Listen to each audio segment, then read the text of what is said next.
हरे कृष्ण। सभी भक्तों का स्वागत है। सभी को दंडवत प्रणाम। आज के इस सुंदर सत्र में जहाँ की हम भगवत गीता के चौथे अध्याय को पढ़ेंगे।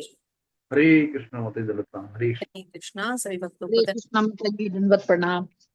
हरे हरे कृष्णा दंडवत प्रणाम माता जी। हरे कृष्ण प्रभु जी। हरे कृष्णा। सभी जो भक्त पढ़ना चाहते हैं वो हरे हाथ कृष्णा माता जी में प्रणाम। हरे कृष्णा माता जी। प्रणाम। हरे कृष्ण। माता जी, हरे कृष्णा। तो हमने इस वीर प्रभु जी के साथ बहुत सुंदर दामोदर अष्टकम सुना, गाया और श्रवण किया। और उसके बाद इस्कॉन वृंदावन के हमने दर्शन किए और साथ साथ में भगवान का सुंदर कीर्तन भी सुना। उसके बाद हमने मंगलाचरण किया, प्रभुपाद की, हमारे आचार्यों की, भगवान श्री कृष्ण की, राधा रानी की, पूर्ववर्ती आचार्यों की, श्री चैतन्य महाप्रभु की, उनके पार्षदों की, सबकी स्तुतियां की, सबको प्रणाम किया, सबसे आशीर्वाद मांगा। और अब हम सज्ज है आगे शुरुआत करने के लिए आज के सत्र को, जिसमें कि हम भगवत गीता का चौथा अध्याय पढ़े। चौथा अध्याय यानी कि दिव्य ज्ञान। आप सभी लेवल 1 कर चुके हैं। आप सब में से बहुत तो भक्त ऐसे भी हैं जो लेवल 1 से भी आगे जा चुके हैं और दोबारा दोबारा अपनी रिवीजन के लिए, भगवान की सेवा के लिए केवल जुटते हैं। ये तो बहुत ही सुंदर है, उनका प्रयोजन, उनकी सोच कि वो भगवान के इस सुंदर सेवा में बार बार जुड़ते हैं, गुरु की सुंदर सेवा करना चाहते हैं। ये तो उनकी सुंदर सोच का ही परिणाम है। तो आज हम चलेंगे भगवत गीता के चौथे अध्याय की तरफ, जहाँ की भगवान हमें दिव्य ज्ञान देंगे कि भगवत गीता का इतिहास कहाँ से शुरू हुआ, ये कैसे चली, आगे किसने बढ़ाई, ब्रह्मा जी की आयु कितनी है, युगों की कैलकुलेशंस क्या हैं। आज ये सब हम फिर से एक बार करेंगे। हालांकि लेवल 1 में सब अच्छी तरह करके आए। तो शुरुआत में ही पहला श्लोक लेकर भगवान स्वयं ज्ञान देने आए हैं। तो भगवान हमें ज्ञान देने आ रहे हैं और हमारे पास सिवाय उनके नामों के और कुछ भी नहीं है उन्हें अर्पित करने के लिए। तो क्यों ना एक बार पूरे हृदय से भगवान के पवित्र नामों का उच्चारण करें, जिससे कि श्री भगवान स्वयं अपने नाम के माध्यम से यहाँ प्रकट हो, यहीं उपस्थित रहे। तो अनम्यूट कर ले सभी और भगवान के नाम का उच्चारण कीजिए। हरे कृष्णा हरे हरे कृष्णा हरे हरे कृष्णा कृष्णा कृष्ण कृष्ण कृष्ण कृष्ण हरे हरे हरे हरे हरे हरे हरे राम राम राम हरे राम हरे राम राम राम हरे राम हरे राम हरे हरे हरे। हरे। हरे कृष्णा। हरे कृष्णा हरे हरे बोल। कृष्णा श्री भगवान। हरे कृष्ण हरे कृष्ण माता जी में प्रणाम। हरे कृष्ण। धन्यवाद प्रणाम। श्री भगवानुवाच इमं विवस्वते योगं प्रोक्तवाहनमव्ययं विवस्वानेन्मनवे प्राह मुनिरक्ष्वा कवे अब्रवीत्। भगवान कहते हैं, मैंने इस अमर योग विद्या का उपदेश सूर्यदेव विवस्वान को दिया। सूर्यदेव विवस्वान को दिया, कौन कह रहे हैं? स्वयं श्री कृष्ण कह रहे हैं। किसे कह रहे हैं? अर्जुन को। कहाँ? कुरुक्षेत्र के युद्ध क्षेत्र में। और विवस्वान ने मनुष्यों के पिता मनु को दिया और मनु ने इसका उपदेश इक्ष्वाकु को दिया। तो कितनी अजीब बात है। भगवान तो है अर्जुन के रथ पर आसीन और कह रहे हैं कि मैंने ये ज्ञान अब से पहले किसे दिया? सूर्यदेव विवस्वान को दिया। ऐसा कैसे संभव है? सूर्यदेव विवस्वान के पास भगवान उस समय में कैसे चले गए? भगवान तो यहीं खड़े हैं। और ठीक यही क्वेश्चन अभी कुछ ही देर में अर्जुन भी करेंगे। लेकिन उससे पहले आइए श्रील प्रभुपाद के तात्पर्य से आज के सुंदर सत्र का आरंभ करते हैं। तात्पर्य श्रील प्रभुपाद के द्वारा। श्रील प्रभुपाद की जय। यहाँ पर हमें भगवत गीता का इतिहास प्राप्त होता है। यह अत्यंत प्राचीन बताया गया है, जब इसे सूर्य लोक इत्यादि संपूर्ण लोकों के राजा को प्रदान किया गया था। समस्त लोकों के राजा विशेष रूप से निवासियों की रक्षा के निमित्त होते हैं। अतः राजन वर्ग को भगवत गीता की विद्या को समझना चाहिए, जिससे कि वे नागरिकों यानी प्रजा पर शासन कर सके और उन्हें काम रूपी भव बंधन से बचा सके। तो राजा चाहे सभी लोगों के हों, चाहे सूर्यदेव हों, चाहे इक्ष्वाकु महाराज हों, भरत महाराज हों, कोई भी राजा हो, लेकिन उनके लिए क्या आवश्यक है? उनके लिए आवश्यक है कि वो भगवान के इस सुंदर ज्ञान को प्राप्त करें। अब देखिए, यहाँ पर इसी बीच ब्रह्म संहिता का एक श्लोक प्रभुपाद ने लिया है। प्रभुपाद लिखते हैं, इस मनवंतर में सूर्यदेव विवस्वान कहलाते हैं, यानी कि सूर्य का राजा, जो सौर मंडल के अंतर्गत समस्त ग्रहों के उद्गम है। तो सौर मंडल को कौन राज्य करते हैं? सूर्य, स्वयं सूर्य करते हैं। और उन्हीं के लिए भगवान को निमित्त करते हुए ब्रह्म संहिता में ब्रह्मा जी ने क्या कहा है यच्चक्षुरेश सविता सकल ग्रहाणाम राजा समस्त सुरमूर्ति शेतजाः यस्याज्ञा भ्रमति संवृत काल चक्रो गोविंदमादि पुरुषम तमहं भजामि। ब्रह्मा जी कहते हैं, मैं उन श्री गोविंद की पूजा करता हूँ जो आदि पुरुष है। गोविंदम आदि पुरुषम तमहम भजामि का अर्थ क्या है? वो गोविंद जो आदि पुरुष है, जिनके आदेश से समस्त लोकों के राजा सूर्य प्रभुज शक्ति तथा उष्मा धारण करते हैं। यह सूर्य भगवान के नेत्र तुल्य है और उनकी आज्ञा अनुसार अपनी कक्षा तय करता है। तो ब्रह्मा जी ने क्या बताया है? जो सृष्टि की रचयिता है वो क्या कह रहे हैं कि ये जो सूर्य देव है ये स्वयं भगवान के नेत्र है। तो भगवान को इग्नोर करके कोई इससे आगे जा ही नहीं सकता। सब कुछ भगवान द्वारा ही उद्बोधित है, ये यहाँ प्रमाणित कर दिया गया है। अब यहाँ देखिए, युगों की कैलकुलेशन थोड़ी सी हमने पहले भी पढ़ी है, इसको एक बार पढ़ते हैं। इस समय कलयुग केवल 5000 वर्ष बीते हुए हैं। अब मैं इसमें से सिर्फ एक्सट्रैक्ट लूंगी, सारा नहीं लेंगे हम। तो हमने कैलकुलेशन के हिसाब से क्या सीखा था लेवल 1 में भी और अन्य इससे भी पहले जब हम लेक्चर्स में सुनते हैं कि 4 युग हैं। ऊपर से शुरू करें तो पहले सतयुग, फिर त्रेता, फिर द्वापर, फिर कलयुग। उल्टा चले जो अब जिसमें हम चल रहे हैं कलयुग, जिसकी अवधि होती है 4,32,000 साल। इसका दुगना करें 8,64,000 साल, तो इसका पिछला हो गया द्वापर युग जिसमें भगवान श्री कृष्ण के रूप में आए। इसी कलयुग को 3 गुणा करें तो 12,96,000 जो कि हुआ त्रेता युग जिसमें भगवान राम आए। और इस कलयुग की अवधि को 4 से गुणा करें यानी कि 17,28,000 साल, तो वो हो गया सतयुग की अवधि। फिर इन सबको जोड़ देते हैं 43,20,000 साल। इसके आगे हम कैलकुलेशन साथ साथ चलाते हैं ताकि आप स्क्रीन पे भी देख सकें। इसमें थोड़ा दूसरे ढंग से किया है, पहले हम इसकी कैलकुलेशन को लेते हैं फिर हम अपनी कैलकुलेशन पर वापस चलेंगे। तो कौन रीड करना चाहेंगे? हरे कृष्णा मंजू माता जी, ये पैराग्राफ थोड़ा सा पढ़ेंगे हम। हरे कृष्णा माता जी। इस समय कलयुग के केवल 5000 वर्ष व्यतीत हुए हैं, जबकि इसकी पूर्ण आयु 4,32,000 वर्ष है। इसके पूर्व द्वापर युग 8,000 वर्ष था और 8 लाख। इससे 8 लाख, सॉरी माता जी, 8 लाख वर्ष था और इसके भी पूर्व त्रेता युग 12 लाख वर्ष था। इस प्रकार लगभग 20,05,000 वर्ष पूर्व मनु ने अपने शिष्य तथा पुत्र इक्ष्वाकु से, जो पृथ्वी के राजा थे, श्रीमद् भगवत गीता कही। हाँ वर्तमान जी, मनु, 1 मिनट माता जी, साथ हाँ, साथ समझते चलते हैं। तो अभी हमने क्या समझा, जैसा कि माता जी ने पढ़ा कि 5,000 साल अभी कलयुग के बीते हैं। इससे पहले द्वापर युग जब समाप्त हुआ, जब शुरू हुआ होगा, तो इसका मतलब त्रेता युग खत्म हो गया होगा। तो अगर हम दोनों की अवधि को जोड़ लें, क्योंकि 8,64,000 का हो गया हमारा द्वापर युग और 12,96,000 का हो गया हमारा त्रेता युग, तो कहीं त्रेता युग से पहले भगवान ने ये भगवत गीता किसको कही है? इक्ष्वाकु महाराज को, जो कि जिनके वंशज आगे चलकर श्री राम भी हुए। तो इसका मतलब कि मोटा मोटा अगर चले तो 20,05,000 साल से तो पक्का ही पुरानी हो गई ना भगवत गीता। अब हम चलते हैं मनु की आयु पे। जी माता जी, आगे बढ़ते हैं। वर्तमान मनु की आयु लगभग 30,53,000 वर्ष अनुमानित की जाती है। क्षमा कीजिए माता जी, यहाँ पर ये 43,53,000 आ चुका है, तो ये 30 करोड़ हुआ। 30 करोड़ 53 लाख साल।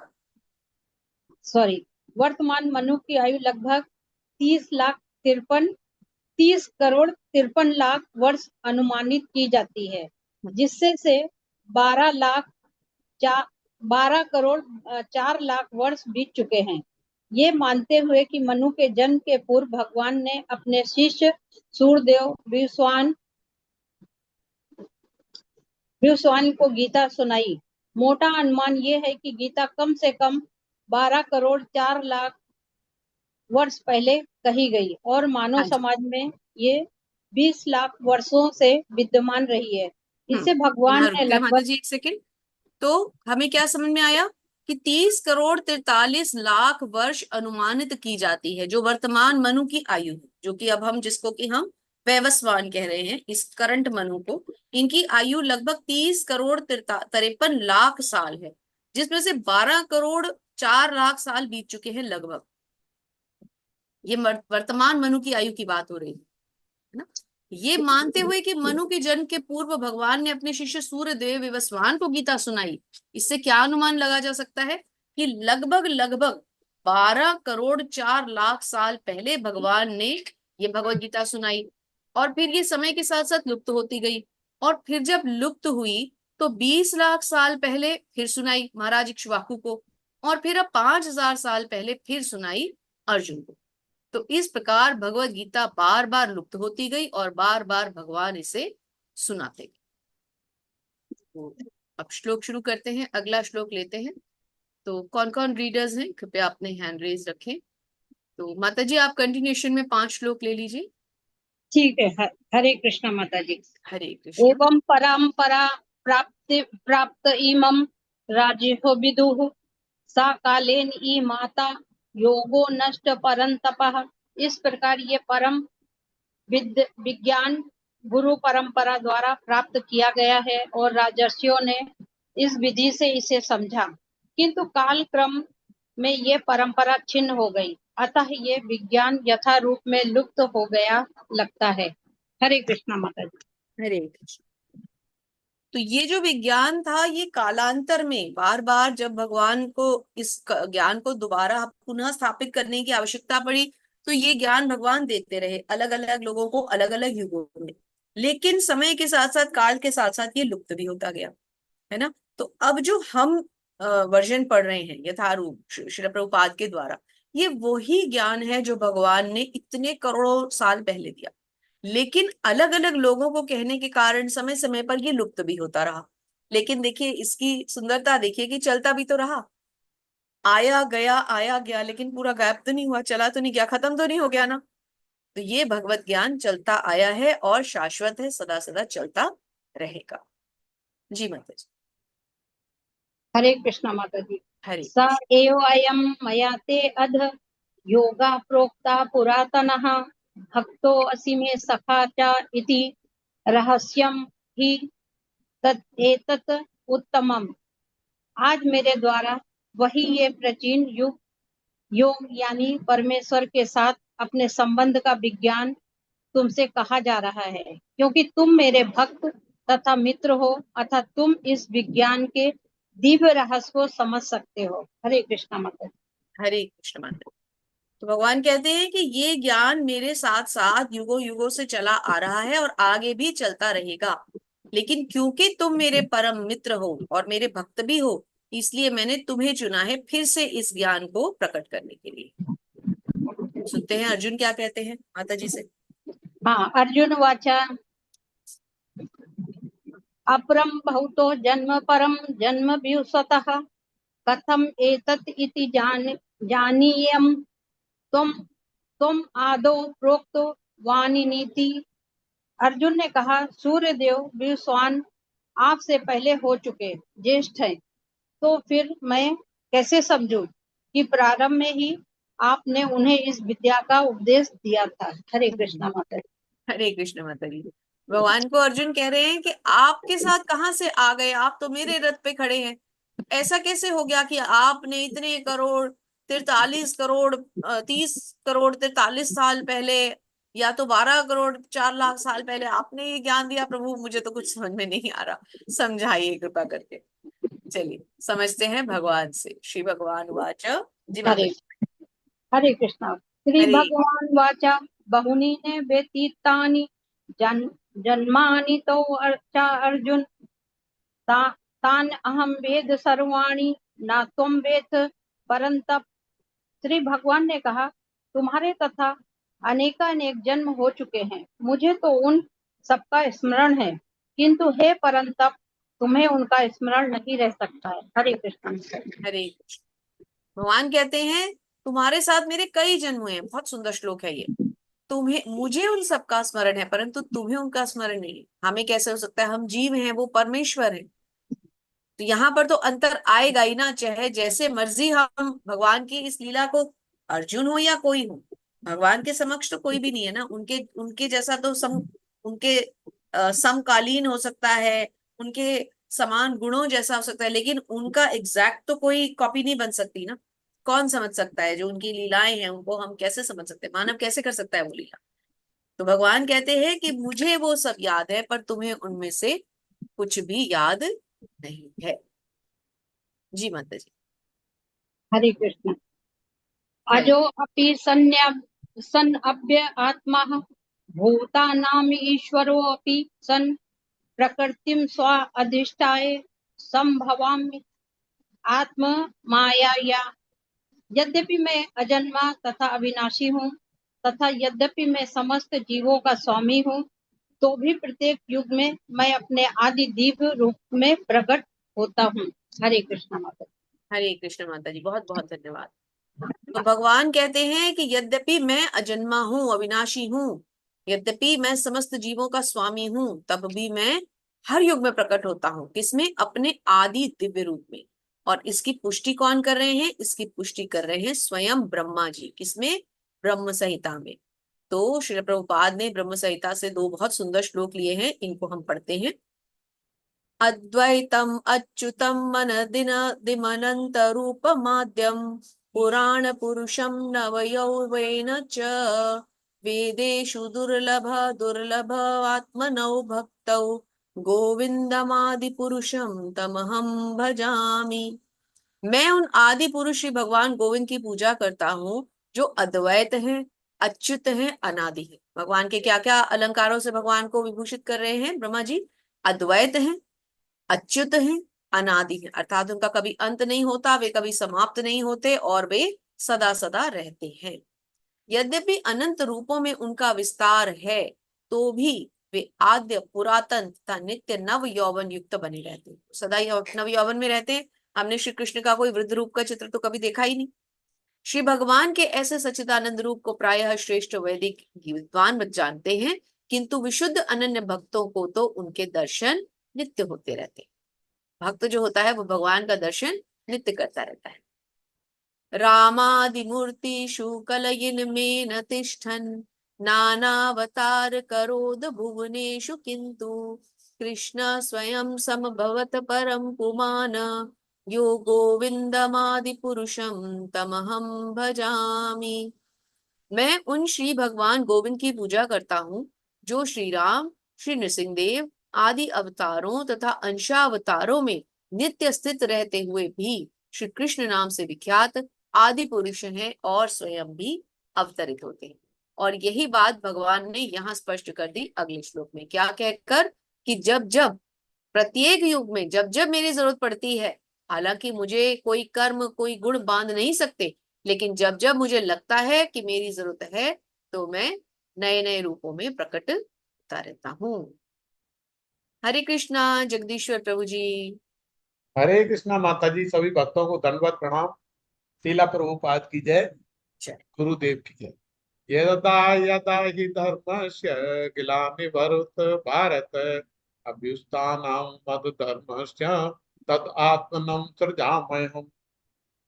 तात्पर्य शीला प्रभुपाद द्वारा। शीला प्रभुपाद की जय। हे भारतवंशी, जब भी और जहां भी धर्म का पतन होता है और अधर्म की प्रधानता होने लगती है, तब तब मैं अवतार लेता हूँ। हरे कृष्ण। हरे कृष्ण प्रभु जी। तो अब इन 3 श्लोकों में भगवान अपने प्रकट और अप्रकट के बारे में बताएंगे। क्या? कि भगवान कब आते हैं, क्यों आते हैं, उनके आने का प्रयोजन क्या है। तो भगवान क्या कह रहे हैं? जब भी धर्म की हानि होती है, अधर्म की प्रधानता होती है, तब तब मैं अवतार लेता हूं। अर्थात जब जब पृथ्वी पर या किसी भी लोक पर भगवान को लगता है कि अधर्म बढ़ रहा है, धर्म की ग्लानि हो रही है, हानि हो रही है, तो भगवान प्रकट होते हैं। आगे सुनते हैं। हरे कृष्ण। हरे परित्राणां साधूनां विनाशाय च दुष्कृतां धर्म संस्थापनार्थाय संभवामि युगे युगे। भक्तों का उद्धार करने, दुष्टों का विनाश करने तथा धर्म की फिर से स्थापना करने के लिए मैं हर युग में प्रकट होता हूँ। हरे कृष्ण। हरे कृष्ण। तो भक्तों का उद्धार करना मेन बात है। दुष्टों का विनाश तो भगवान वैसे भी कर सकते हैं, तो भगवान को चुटकी बजाने की भी जरूरत नहीं है, अपने आप ही मर जाएंगे भगवान को देख के। आपको क्या लगता है, हम सबको क्या सोचना चाहिए? क्या भगवान श्री राम बनकर इसलिए आए कि रावण को मारने के लिए उन्हें आने की आवश्यकता थी? क्या वो कृष्ण रूप में इसलिए मथुरा पहुंचे कि कंस को मारने के लिए उन्हें अवतार लेना था? नहीं। उन्हें वृंदावन की गोपियों के साथ, यशोदा माँ के साथ, श्रीमती राधा रानी के साथ, अपने बाल गोपाल सखाओं के साथ लीलाएं करनी। कंस तो अपने आप ही मारा गया लीला के बीच में। भगवान को अपनी पत्नी श्रीमती सीता देवी के साथ अपनी लीलाएं करनी थी। भक्त शिरोमणि श्री हनुमान के साथ अपनी मृत्यता का आदान प्रदान करना था। सुग्रीव के साथ अपनी लीलाएं करनी थी। भगवान को भारत भ्रमण करते हुए अपनी मर्यादा पुरुषोत्तम छवि को स्थापित करना था। अधर्म का नाश दिखाना था, धर्म की स्थापना दिखानी थी। इसलिए भगवान श्री राम के रूप में आए। हिरण्यकश्यप को मारने के लिए भगवान को क्या जरूरत थी नृसिंह अवतार लेने की? वैसे ही मार सकते थे, लेकिन नहीं, उन्हें अपने भक्त प्रहलाद को अपना प्रेम देना, लोगों को दिखाना था कि यदि कोई भक्त कहेगा कि क्या भगवान इस खंबे में है और भक्त कहते कि हाँ है, तो भगवान प्रमाण देने के लिए स्वयं आ जाते हैं। तो भगवान अपने मुख्यतः अपने भक्तों के उद्धार के लिए आते हैं। दुष्टों का विनाश तो अपने आप ही उसके साथ हो जाता है, उसके लिए भगवान को आने की कोई आवश्यकता नहीं है। जी प्रभु जी, 9th श्लोक। जन्म कर्म च मे दिव्यम यो मे वेत्ति तत्त्वतः तत्तादेह पुनर्जन्म नतिमामेत सो अर्जुन है। हे अर्जुन, जो मेरे अहर्भाव तथा कर्मों की दिव्य प्रकृति को जानता है, वह इस शरीर को छोड़ने पर इस भौतिक संसार में पुनः जन्म नहीं लेता, अपितु मेरे सनातन धाम को प्राप्त होता है। हरे कृष्णा। हरे कृष्ण। तो भगवान क्या कहते हैं कि मेरे आने का कारण, मेरे प्राकट्य का, मेरे आविर्भाव का कारण जो समझ लेता है, जो मेरी दिव्य प्रकृति को समझ लेता है, वह भगवत धाम को प्राप्त करता है। सीधा सीधा भगवान ने सीधी सीधी हमारे हाथ में टिकट पकड़ा दी। प्री अप्रूव्ड लोन होता है ना, जैसे कि अगर मेरे धाम आना है तो मेरे आने के, मेरे जाने के, मेरे स्वभाव, मेरी प्रकृति को समझने की कोशिश करो। और वो हम कैसे कर सकते हैं? भगवान की प्रेममयी भक्ति से, भगवान की सेवा से। भगवान से प्रेम करके ही हम उनकी प्रकृति को समझ सकते हैं। किसी पुस्तक में उसके बारे में नॉलेज नहीं मिलेगी, जो नॉलेज भक्ति से मिलेगी। तो प्रभुपाद के तात्पर्य को समझते हैं। श्री प्रभुपाद लिखते हैं, प्रभु जी आप पढ़िएगा तात्पर्य भी थोड़ा सा। तात्पर्य शीला प्रभुपाद द्वारा शीला प्रभुपाद की है। 6ठे श्लोक में भगवान के दिव्य धाम से उनके अवतरण की व्याख्या हो चुकी है। जो मनुष्य भगवान के अहर्भाव के सत्य को समझ लेता है, वह इस भवबंधन से मुक्त हो जाता है और इस शरीर को छोड़ते ही वह तुरंत भगवान के धाम को लौट जाता है। भवबंधन से जीव की ऐसी मुक्ति सरल नहीं है। निर्विशेषवादी तथा योगी जन पर्याप्त कष्ट तथा अनेकों अनेक जन्म के बाद ही मुक्ति प्राप्त कर पाते हैं। इतने पर भी उन्हें जो मुक्ति भगवान की निरंकार ज्योति में तारतम्य प्राप्त करने के रूप में मिलती है, वह आंशिक होती है और इस भौतिक संसार में लौट जाने का भय बना रहता है। किंतु भगवान के शरीर की दिव्य प्रगति तथा उनके कार्यकलापों को समझने मात्र से भक्त इस शरीर का अंत होने पर भगवत धाम को प्राप्त करता है। और इस Hare Krishna. Thank you so much. तो प्रभुपाद ने बिल्कुल साफ स्पष्ट रूप में हमें समझा दिया है कि यदि हम भगवान की प्रकृति को समझ लें, उनके आने का ये कारण समझ लें कि वो अपने भक्तों के साथ प्रेम का आदान प्रदान करने आते हैं, दुष्टों का विनाश करने आते हैं, धर्म की पुनः स्थापना करने आते हैं, धर्म को मिटाने आते हैं।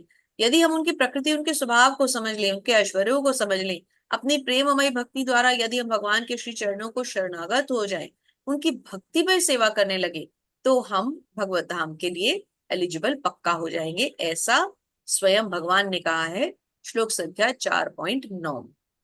तो ये 4.7, 8 और 9 बहुत इंपॉर्टेंट है हमारे लिए। जी प्रभु जी। वीतराग भय क्रोधा मन मना मम उपार्षिता भय भो ज्ञान तपसा भूता मदभव मदभव मदभाव आगता। हरे कृष्णा। हरे आसक्ति, भय तथा क्रोध से मुक्त होकर मुझमें पूर्णतया तन्मय होकर और मेरी शरण में आकर बहुत से व्यक्ति भूतकाल में मेरे ज्ञान से पवित्र हो चुके हैं। इस प्रकार इन सब ने मेरे प्रति दिव्य प्रेम को प्राप्त किया है। हरे कृष्णा। हरे कृष्ण। आसक्ति, भय तथा क्रोध से मुक्त होकर, मुझमें पूर्णतया तन्मय होकर, अर्थात और मेरी शरण में आकर। भगवान क्या कह रहे हैं? पहली बात, आसक्ति को छोड़ दो, सब तरह के डर को, भय को छोड़ दो, शोक को, क्रोध को, लोभ को, मोह को, मद मत्सर जो हमारे विकार है, उन सबको छोड़ दो। ये सब छोड़कर क्या करो? पूरी तरह से मेरी भक्ति करो, मेरी शरण में आ जाओ। ऐसा करने से क्या होगा? मनुष्य ज्ञान द्वारा पवित्र बन जाएगा और ऐसा करने से भगवान के दिव्य प्रेम की प्राप्ति हो जाती है। अर्थात भगवान का जिसको प्रेम प्राप्त हो गया उसके लिए और प्राप्त करने के लिए क्या शेष रह गया? कुछ भी नहीं। तो भगवान ने स्वयं हमें रास्ता बता दिया कि ऐसा ऐसा करो तो फिर मेरा प्रेम अवश्य प्राप्त कर पाओगे। जी, हरे कृष्ण प्रभु जी। हरे कृष्ण। ये यथा मां प्रपद्यन्ते तास तास्त एव भजा अहम मम वर्तमनो वर्तन्ते मनुष्या पार्थ सर्वतः। जिस भाव से सारे लोग मेरी शरण ग्रहण करते हैं उसी के अनुरूप मैं फल देता हूँ। हे पार्थ, प्रत्येक व्यक्ति सभी प्रकार से मेरे पद का अनुगमन करता है। हरे कृष्णा। हरे कृष्ण प्रभु जी। भगवान क्या कह रहे हैं? जिस भाव से लोग मेरी शरण ग्रहण करते हैं। अब इसको कैसे समझे? कोई भगवान को अपना सखा समझता है, कोई भगवान को अपना मित्र समझता है, कोई उनको अपना पिता समझते हैं, कोई स्वामी समझते हैं, कोई पुत्र के रूप में प्रेम करते हैं। भगवान कहते हैं तुम जिस भाव से मुझे प्यार करोगे, मुझसे प्रेम करोगे, मेरी शरण लोगे, उसी के अनुरूप मैं तुम्हें फल प्रदान करूँ। ये भगवान का भक्त के प्रति भाव है कि भक्त जिस रूप में चाहे भगवान से प्रेम करे, भगवान उसी रूप में रेसिप्रोकेट करते हैं। अर्जुन को भगवान कहते हैं, हे पार्थ, प्रत्येक व्यक्ति सभी प्रकार से मेरे पद का अनुगमन करता है। इन अ वे, कहने का अर्थ क्या है कि जैसे मर्जी वो चल ले, लेकिन मेरे पद का अनुगमन तो उसे करना ही है। आज नहीं तो कल हर मनुष्य उसी शरण में जाता है। चाहे ऊपर से वो दिखाए कि वो नहीं मानता भगवान को, कई होते हैं जो भगवान से ईर्ष्या करते हैं, परंतु अगर कोई भक्त होगा, अगर किसी के मन में भक्ति की ये चिंगारी होगी, तो वो अवश्य अवश्य एक ना एक दिन भगवान की शरण ग्रहण करेगा।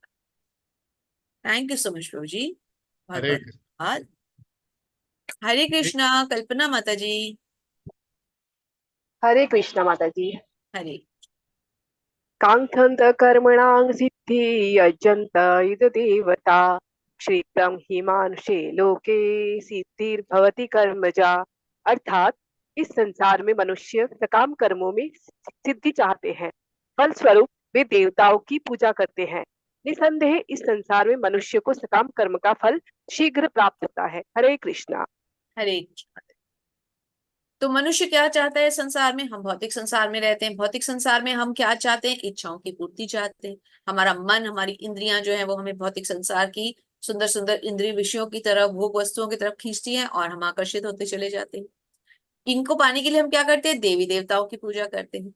तो इन फलों को जो हम देवी देवताओं से ग्रहण करते हैं, ये फल क्या है? ये क्यों क्षीण हो जाते हैं? कुछ समय के बाद हम देखते हैं कि हमारे पास जो आया था वो तो चला गया।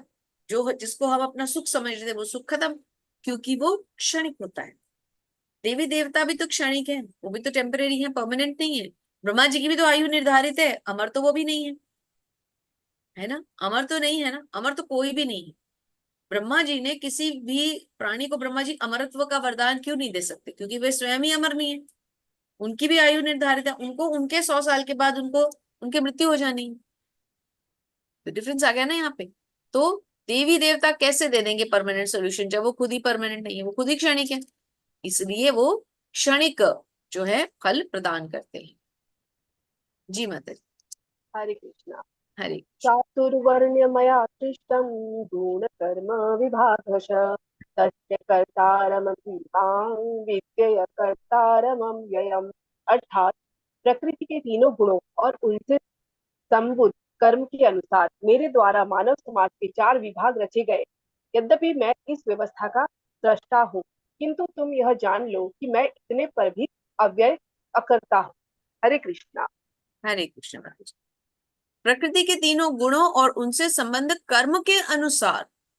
तो पहली बात प्रकृति के 3 गुण और दूसरी बात कर्म, इन दोनों चीजों को एक तरह से बेस लेकर के भगवान कहते हैं मैंने मानव समाज के 4 हिस्से किए, और ये है हमारा वर्णाश्रम।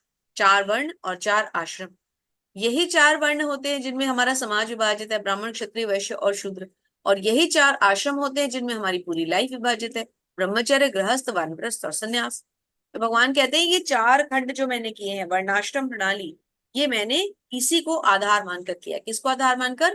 कर्म और गुण को आधार मानकर, कर्मों के हिसाब से और गुणों के हिसाब से। जी माता जी। हरे कृष्णा। हरे। न मां कर्माणि लिप्यन्ति न मे कर्म फले स्पृहा इति मां यो अभिजातानि कर्मभिर्न स बध्यते। अर्थात मुझ पर किसी कर्म का प्रभाव नहीं पड़ता, ना ही मैं कर्मफल की कामना करता हूँ। जो मेरे संबंध में इस सत्य को जानता है, वह भी कर्मों के फल के पास में नहीं बांधता। हरे कृष्णा। हरे कृष्ण। भगवान कहते हैं मुझ पे किसी कर्म का प्रभाव नहीं पड़ता। भगवान तो स्वयं कर्मों को और गुणों को निर्धारित करने वाले हैं, उन पर कोई कर्म और गुण कैसे अपना प्रभाव छोड़ सकते हैं। ना ही मैं कर्म फल की कामना करता हूँ। भगवान को गाय का कर्म फल, भगवान तो बाकियों के कर्म फलों के भी भोगता है, तो स्वयं अपने कर्म फल क्यों चाहेंगे। और जो मेरे संबंध में सत्य को जानता है वह कभी कर्मों के पाश में नहीं बनता। जो भगवान की इस प्रकृति को समझता है कि भगवान ही समस्त कारणों के कारण है, सभी कर्मों के देने वाले और भोगने वाले वही हैं, वही तो वास्तव में सब कुछ जानता है, वही तो असली ज्ञाता है, वही तो असली ज्ञानी है ना। तो देखिए यहाँ अंतिम लाइंस कितनी सुंदर हैं, पढ़ते हैं इनको। जो व्यक्ति भगवान के दिव्य स्वभाव को, आप मोबाइल पे देखिए मैंने हाईलाइट कर दिया है, या लैपटॉप जिसमें भी आप पढ़ रहे हैं, जो व्यक्ति भगवान के दिव्य स्वभाव को नहीं जानता और सोचता है कि भगवान के कार्यकलाप सामान्य व्यक्तियों की तरह कर्म फल के लिए होंगे, वो निश्चित रूप में कर्म फलों में बच जाता है। किंतु जो परम सत्य को जानता है वह कृष्ण भावना अमृत में स्थिर अर्थात मुक्त जीव बन जाता है। तो भगवान की इस सुंदर लीला को समझने वाला जो कृष्ण भक्त है वो कभी कर्म बंधन के पाश में नहीं बंधेगा, ये भगवान का आश्वासन। हरे कृष्ण माता जी। हरे कृष्णा। एवं ज्ञाता कृत कर्म पूर्वरपि मुमुक्षुभिः कुरु कर्मेव तस्मात्मं पूर्व पूर्वतरं कृतम्। अर्थात प्राचीन काल में समस्त मुक्तात्माओं ने मेरी दिव्य प्रकृति को जान करके ही कर्म किया, अतः तुम्हें चाहिए कि उनके पद चिन्हों का अनुसरण करते हुए अपने कर्तव्यों का पालन करो। हरे कृष्णा। हरे कृष्ण। प्राचीन काल में समस्त मुक्त आत्माओं ने मेरी दिव्य प्रकृति को जानकर ही कर्म किया। पहले के जो ऋषि मुनि होते थे, जो इतने चिंतक होते थे, दार्शनिक होते थे, वो क्या करते थे, वो इतनी इतनी तपस्या करके उनको क्या मिलता था तपस्या से? तपस्या में वो भगवान के बारे में चिंतन करते थे कि भगवान कौन है, कहाँ रहते हैं। और जब वो भगवान के इतने इतने चिंतन कर लेते थे तो क्या होता था, स्वयं भगवान किसी न किसी रूप में प्रकट होते थे और कभी कभी अपने ही रूप में प्रकट होते थे और उनको आशीर्वाद प्रदान करके जाते थे। देखिए प्रभुपाद क्या समझा रहे हैं यहाँ अर्जुन को, यहाँ से समझते हैं। जी माता जी, ये थोड़ा सा मैंने हाईलाइट किया है, 3-4 लाइंस, कृपया इनको पढ़े, हमें अच्छे से समझ में आ जाएगा। मैं ढूंढ लूं माता जी। हाँ आप मोबाइल के स्क्रीन हाँ, से मिल पढ़ गया। लीजिए। अच्छा, यहाँ पर अर्जुन को सलाह दी जा रही है कि वह भगवान के अन्य पूर्व शिष्यों अर्थात सूर्यदेव विद्वान के पद चिन्हों का अनुसरण करते हुए कृष्ण भावनामृत में कार्य करें। अतः वे उसे सूर्यदेव के कार्यों को संपन्न करने के लिए आदेश देते हैं, जिसे सूर्यदेव ने उनसे लाखों वर्ष पूर्व सीखा था।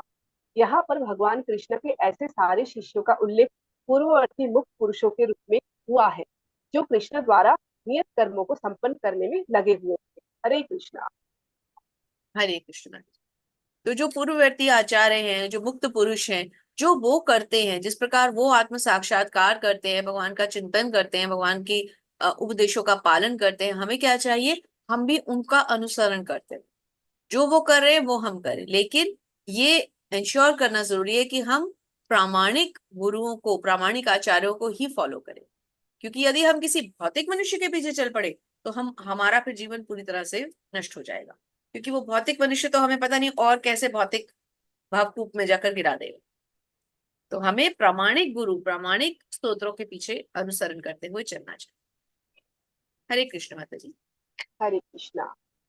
किम कर्मन्ति कवयो अत्र मोहिता तत्वे कर्म प्रवक्ष्यामि यज्ञ अज्ञात्वा मोक्ष मोक्ष से रुभात। अर्थात कर्म क्या है और अकर्म क्या है, इसे निश्चित करने में बुद्धिमान व्यक्ति भी मोहग्रस्त हो जाते हैं।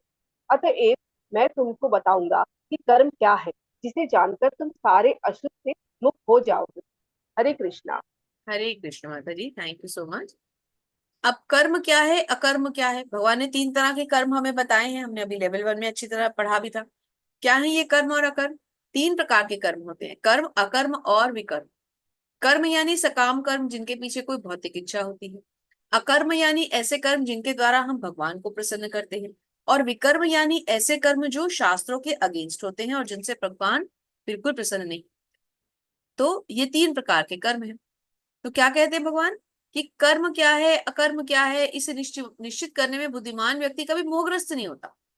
मोहग्रस्त क्यों नहीं होता, भ्रमित क्यों नहीं होता बुद्धिमान व्यक्ति? क्योंकि उसको ना तो अच्छे कर्म करने में कोई इंटरेस्ट है, ना बुरे कर्म करने में कोई इंटरेस्ट है। उसको तो वो कर्म करना है जिससे उसके भगवान प्रसन्न हो। जैसे कि भक्तराज श्री हनुमान जी, अब उनको तो एक ही चीज चाहिए, स्वामी भक्त। उनको ये चाहिए कि उनके प्रभु श्री राम प्रसन्न रहे। उसके लिए वो जो कुछ भी हो सके उनकी सहायता के लिए, या लंका का युद्ध जीतना, माता सीता की खोज करनी, या तो अयोध्या में एक एक मनके को बीन बीन के तोड़ तोड़ के राम नाम ढूंढना, या तो राम नाम के पत्थर तैराता और फिर हमेशा सदा राम नाम भजते रहना। ये सब वो क्यों कर रहे हैं? अपने स्वामी को प्रसन्न करने के लिए। तो जो बुद्धिमान व्यक्ति होता है वो कर्म अकर्म, शुभ कर्म, ये फल वो फल, इनमें नहीं फंसता। वो तो केवल अपने प्रभु की इच्छा पूर्ति के लिए ही, उनको प्रसन्न करने के लिए ही कर्म करता रहे। हरे कृष्णा। सुधीर प्रभु जी। हरे कृष्णा माता जी। हरे कृष्ण। 17वां श्लोक। कर्मणोऽद्यापि बोद्धव्यं च विकर्मणः अकर्मण्यस्य बोद्धव्यं गहना कर्मणो गति है। इसका आशय है, कर्म की बारीकियों को समझना अत्यंत ही कठिन है। अतः मनुष्य को चाहिए कि वह ठीक से जाने कि कर्म क्या है, विकर्म क्या है और अकर्म क्या है। हरे कृष्णा। हरे कृष्ण। तो कर्म को समझना इतना आसान नहीं है। भगवान कह रहे हैं कि भगवान जो ज्ञान दे रहे हैं कर्म अकर्म और विकर्म, उसको अच्छी तरह से समझे मनुष्य कि ये तीनों प्रकार के कर्म कौन से हैं और हमें कौन से कर्म करने। लेकिन हमें इनमें से कोई कर्म नहीं करना, ना सकाम कर्म ना विकर्म। अकर्म करने हैं जो भगवान की प्रसन्नता के लिए किए जाए। और कैसे करने हैं, हमें किस फॉर्म में करने हैं? कृष्ण भावना भावित करके। हर कर्म के सेंटर में कृष्णा को रखिए। जो भी हम करें उसका पूरा श्रेय कृष्णा को दें, उसका पूरा फल जो है वो कृष्णा के लिए रखें। हमें कुछ नहीं चाहिए, इसमें से जो भी कुछ मिल रहा है सब आपका है। हमें हर कर्म को इस तरह से कन्वर्ट करते हुए करना। जी प्रभु जी। हरे कृष्णा। हरे 18वां कृष्ण। श्लोक है। कर्मण्य कर्म यः पश्येत कर्मणि च कर्म यः स बुद्धिमान् येषु संयुक्तः कृत स्त्र कर्म कृत। यानी जो मनुष्य कर्म में अकर्म और अकर्म में कर्म को देखता है वह सभी मनुष्यों में बुद्धिमान है और सब प्रकार के कर्मों में प्रवृत्त रहकर भी दिव्य स्थिति में रहता है। हरे कृष्ण। हरे कृष्ण प्रभु जी। तो एक बहुत सुंदर शब्द यहाँ पर आया है, कृत्स्न कर्म कृत। 18वें श्लोक में देखिए अंतिम शब्द। तो हमारे जो शिक्षा गुरु हैं हिसदिस गौरीश्याम प्रभु जी, जब वो भगवत गीता हम उनसे पढ़ रहे थे तो उन्होंने शब्द को हाईलाइट करवाया था। प्रभु जी भी शायद थे उस क्लास में, सुधीर प्रभु जी को याद होगा, सुशील प्रभु जी को भी याद होगा। तो प्रभु जी इस शब्द पे हमेशा रुकते हैं। क्यों? क्योंकि इसमें ध्यान से देखिए, इसमें 3 आधे आधे शब्द हैं। क के पैरों में र, कृ आधा, फिर त आधा, फिर स भी आधा। कृत्स्न कर्म कृत। तो ये शब्द बड़ा अद्भुत है, कृत्स्न कर्म कृत, यानी सारे कर्मों में लगे रहकर भी। तो शब्द बड़ा सुंदर है, इसको आप मार्क कर लें। ऐसे बहुत कम शब्द मिलते हैं। इस शब्द में 3 शब्द आधे आधे आ रहे हैं। तो अपने अपने कृत्स्न जो है ये बहुत ही डिफरेंट शब्द है। तो गौरीशंकर प्रभु जी ने हाईलाइट करवाया था, इसलिए मैंने आपसे शेयर किया। तो जो मनुष्य कर्म में अकर्म और अकर्म में कर्म को देखता है वह सभी मनुष्यों में बुद्धिमान है। इसका तात्पर्य समझते हैं। तात्पर्य श्रील प्रभुपाद के द्वारा, श्रील प्रभुपाद की जय।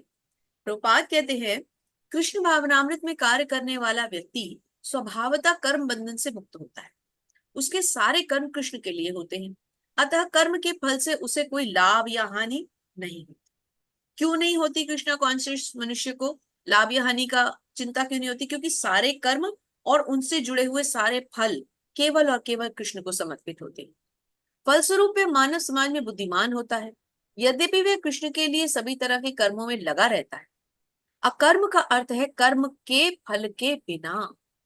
तो अकर्मों को हम ये क्यों कहते हैं? भगवान की प्रसन्नता के लिए किया जाए, क्योंकि उन फलों में अकर्म के लिए जो जो अकर्म कर्म जो होता है, मतलब ऐसा कर्म जिसे हम अकर्म कहते हैं, उसकी क्या स्पेशलिटी है कि उसमें कोई फल ही नहीं होता। निर्विशेषवादी इस भय से सारे कर्म ही बंद कर देते हैं। थोड़ा सा बीच में स्किप करके आगे चलते हैं। क्योंकि सारे कर्म श्री कृष्ण के लिए किए जाते हैं, अतः इस सेवा के करने में उसे दिव्य सुख प्राप्त होता है। जो इस विधि में लगे रहते हैं वे व्यक्तिगत इंद्र तृप्ति के इच्छा से रहित होते हैं और श्री कृष्ण के प्रति उनका नित्य दास्य भाव उसे सभी प्रकार के कर्म फलों से मुक्त करता है। तो कर्म के बिना, सॉरी, कर्म फल के बिना जो कर्म है उन्हें अकर्म कहते हैं। और ऐसे फल क्यों होते हैं जो फलों के बिना हो?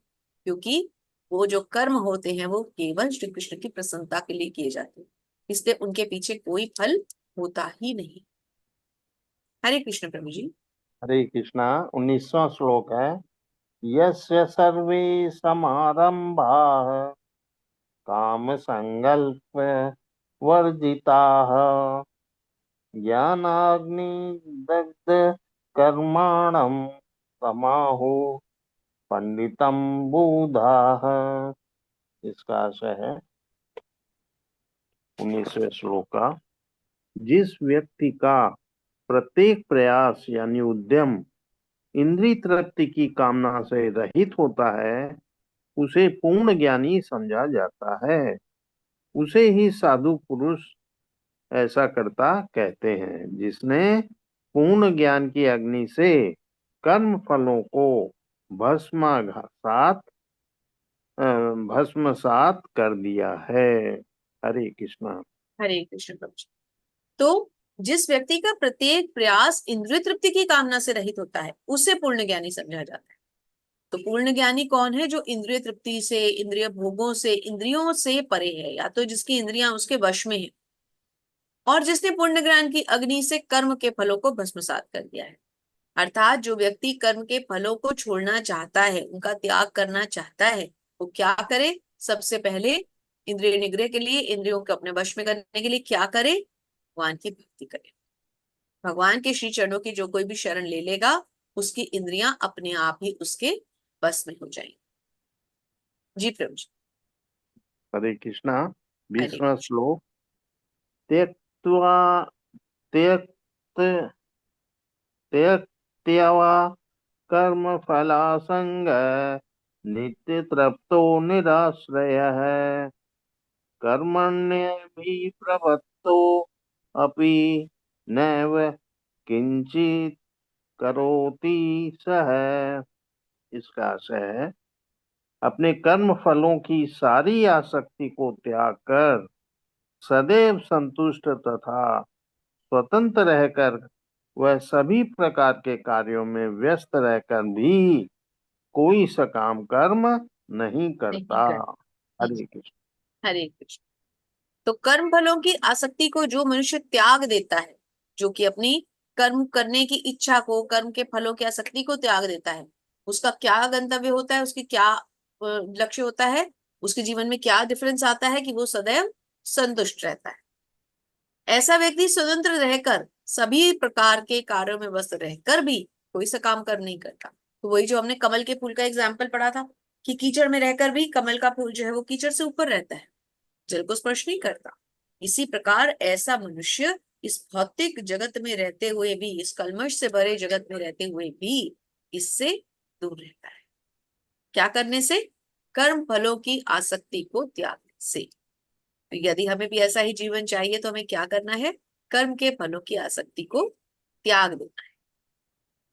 जी प्रभु जी, एक अंतिम श्लोक और ले लीजिए। जी। 21वां श्लोक है, निराशीर्य चतीता मां त्यक्त सर्व परिग्रह शारीरम केवलम कर्म कुर्वन्ना प्रोति किल विषम। इसका आशय है, ऐसा ज्ञानी पुरुष पूर्ण रूप से संयमित मन तथा बुद्धि से कार्य करता है अपनी संपत्ति के सारे स्वामित्व को त्याग देता है और केवल शरीर निर्वाह के लिए कर्म करता है। इस तरह कार्य करता हुआ वह पाप रूपी फलों से प्रभावित नहीं होता है। हरे कृष्णा। हरे कृष्ण।